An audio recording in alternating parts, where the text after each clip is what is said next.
হয়, ৰাষ্ট্ৰীয় শিক্ষানীতি আধাৰত ভাৰত চৰকাৰ আৰু অসম চৰকাৰে যিখিনি শিক্ষাৰ যি ব্যৱস্থা এইটো এটা নতুন পদ্ধতিৰে তেওঁলোকে লৈ যাব বিচাৰিছে।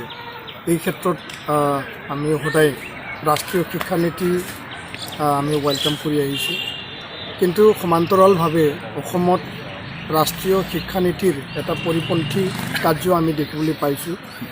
আৰু যোৱা বছৰে অসম চৰকাৰে কৈছিল যে তৃতীয় শ্ৰেণীৰ পৰা বিজ্ঞান আৰু গণিত ইংৰাজী ভাষাত শিকোৱা হ'ব। আৰু এই কথাটো বহুলানি আলোচনাৰ অন্তত পুনৰবাৰ আলোচনাৰ পিছতহে চৰকাৰে সেইটো লাগু কৰাৰ কথা স্পষ্ট ভাষাৰে আমাক কৈছিল।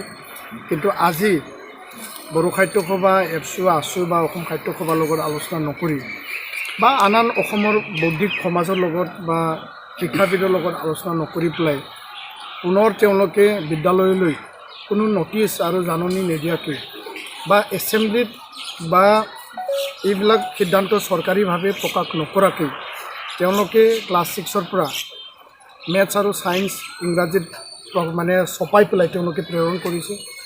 আৰু এই কথাটো লৈ আমি আজি নিখিল বড়ো ছাত্ৰ সন্থাৰ উদ্যোগত বড়ো সাহিত্য সভা, প্ৰিন্সিপাল কাউন্সিল আৰু all Bodo primary teacher association, Bodo department college teacher association, আন শিক্ষাবিদ আৰু শিক্ষাগুৰুসকলৰ লগত আমি মত বিনিময় কৰোঁ। আৰু সকলোৰে একমত যে বড়ো ভাষা, বড়ো মাধ্যম জীয়াই ৰখাৰ স্বাৰ্থত মাধ্যম আৰু ভাষা আমাৰ জাতিৰ স্বাভিমান হয়, মৰ্যাদা হয়, আমাক গুণগত শিক্ষা লাগিব, আমি এইটো সদায় বিশ্বাস কৰোঁ। কিন্তু আজিৰ এই যি সিদ্ধান্ত যে মেথছ আৰু ছায়েন্স ইংৰাজীত যোনটো পঢ়োৱা কথা, সেই কথাটো ৰাষ্ট্ৰীয় শিক্ষানীতিৰ পৰিপন্থী হয়। কাৰণ ৰাষ্ট্ৰীয় শিক্ষানীতিত বাইলিংগুৱেল বড়ো মাধ্যম যোনটো মাধ্যমত বা অসমীয়া মাধ্যম, সেই মাধ্যমত সমান্তৰালকৈ তাত টেক্সট বুক বাইলিংগুৱেল বা টাৰ্মিনলজিত বাইলিংগুৱেলৰহে কথা কোৱা হৈছে। তাত ইংৰাজী মাধ্যম পঢ়োৱাৰ কথা তাত লিখা নাই। 4.11, 4.12 এইটো স্পষ্ট ভাষাৰে আছে। তো ইয়াৰ কাৰণে অসম চৰকাৰক আমি আহ্বান জনাইছোঁ। আৰু আজিৰ সিদ্ধান্ত অনুযায়ী আমি এইটো মুখ্যমন্ত্ৰী ডাঙৰীয়াক, শিক্ষামন্ত্ৰী ডাঙৰীয়াক আমি আহ্বান জনাইছোঁ, এই যে সিদ্ধান্ত, এই জাপি দিয়া সিদ্ধান্তটো পুনৰ বিবেচনা কৰক আৰু আমাৰ মাধ্যমত আমাক পঢ়িবলৈ দিয়ক। আৰু ইয়াৰ যোগেদি আমি গুণগত শিক্ষা, ভাল শিক্ষা আৰু ছাত্ৰ ছাত্ৰীক আগুৱাই নিয়াৰ কাৰণে আমি সদায় যত্ন কৰি আহিছোঁ, অভিভাৱকসকলে যত্ন কৰি আহিছে। আৰু এই কথাকে আমি স্পষ্ট ভাষাৰে কৈছোঁ। আৰু বৰ্তমান যি কিতাপ বিতৰণ কৰি আছে, সেই বিতৰণ কাৰ্য আমাক মানে যথেষ্ট মনত আঘাত দিছে। আৰু এই ক্ষেত্ৰত ভৱিষ্যত দিনত আমি আৰু আলোচনা কৰিম আৰু আমি গণতান্ত্ৰিক এটা ভাষাৰে চৰকাৰক আমি বুজাবলৈ আমি বাধ্য হ'ম। আৰু আমি আজি সিদ্ধান্ত লৈছোঁ, আমি মুখ্যমন্ত্ৰীলৈ আমি চিঠি প্ৰেৰণ কৰিম যে বড়ো মাধ্যম ইয়াৰ যোগেদি কি কি ক্ষতি হ'ব পাৰে, ছাত্ৰ ছাত্ৰীসকলে বুজি নাপাব আৰু শিক্ষাগুৰুসকলেও তাত পঢ়োৱাত অসুবিধাও হ'ব। আৰু এই ক্ষেত্ৰত ড্ৰপ আউট বাঢ়িব, এই ক্ষেত্ৰত স্কুল বাদ দিয়া সংখ্যা বাঢ়িব, ৰিজাল্ট বেয়া হ'ব।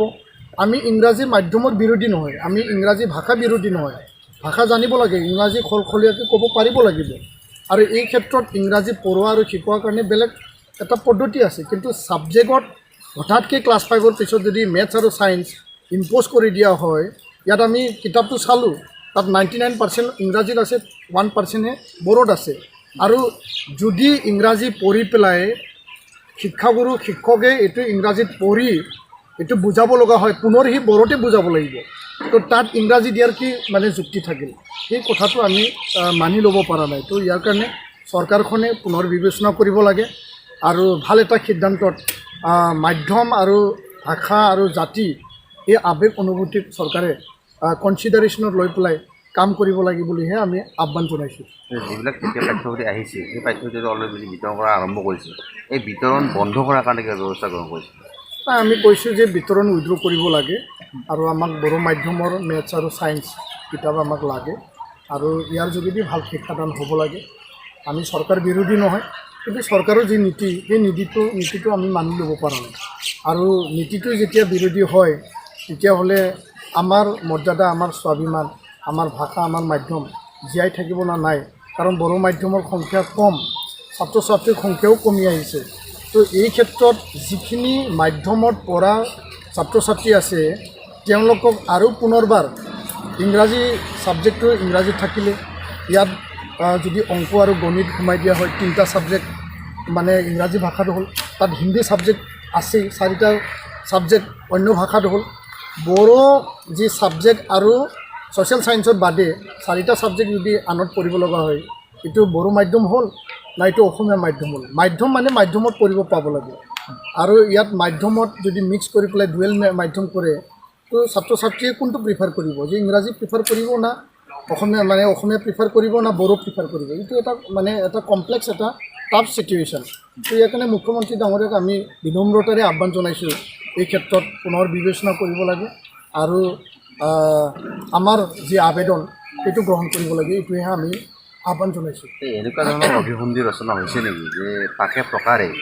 ছাত্ৰ ছাত্ৰীসকলে ইংৰাজী মাধ্যমত পঢ়াৰ বাধ্যবাধকতা কৰিবলৈ বিচাৰিছে মাতৃভাষাটো ধ্বংস কৰা নাই মাতৃভাষা কোনো কাৰণত ধ্বংস হোৱাটো আমি নিবিচাৰোঁ আৰু চৰকাৰ মাত্ৰ এটা পক্ষই নচলায় চৰকাৰ চলোৱাত ইয়াত বিউৰোক্ৰেচি থাকে ইয়াত মানে লেজিছলেচাৰ থাকে ইয়াত এক্সিকিউটিভ থাকে সকলোৱে চৰকাৰ মিলিজুলি চলায় তো কোনোবাই যদি এইটো কৰিব বিচাৰিছে তো আমাৰ জাতি আমাৰ মাতৃভাষা আমাৰ মানে ভাষা এইটো ধ্বংস হ'ব সেইটোৱে আমি মনৰ কথাটো আমি প্ৰকাশ কৰিছোঁ তো আমাৰ ওপৰত অভিসন্ধি কোনোবাই যদি ৰচিব বিচাৰিছে সেই অভিসন্ধিটো ভাল অভিসন্ধি নহ'ব আৰু এনেকুৱা বহুতো ইতিহাস আছে যোনটো কাৰণে আমি কিছুমান পৰিৱেশত আমি মনে নিবিচৰা স্বত্তেও আন্দোলন কৰিবলৈ বাধ্য হৈছিল আৰু আমি নিবিচৰা স্বত্তেও কিছু কথা আমি ক'ব বাধ্য হৈছিল তো ইয়াৰ কাৰণে সেই পৰিৱেশটো আৰু পুনৰ ইয়াৰ সৃষ্টি